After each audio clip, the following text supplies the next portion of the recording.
Zoals reeds aangehaald voor de pauze is de brassband in mei 2012 vice-Europees kampioen geworden. Een absoluut hoogtepunt in de nog jonge geschiedenis van deze band. Een bijkomende prijs die uitgereikt werd, was de prijs van beste solist.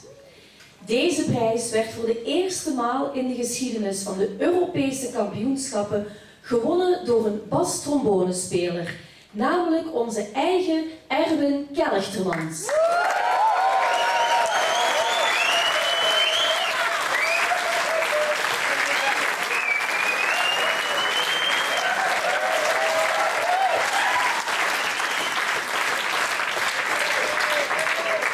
Met commentaren in de vakpers als a bass trombone with a tone that is as deep as a coal mine shaft filled with dark chocolate. Oftewel, een bastrombone met een klank zo diep als een koolmijn, gevuld met donkere chocolade. We konden niet anders dan hem vandaag dan ook in de spotlight zetten. Aangezien Erwin een enorme fan is van de Muppets, is er gekozen voor Mena Mena. Wat in de versie van de Muppets een wereldsucces werd.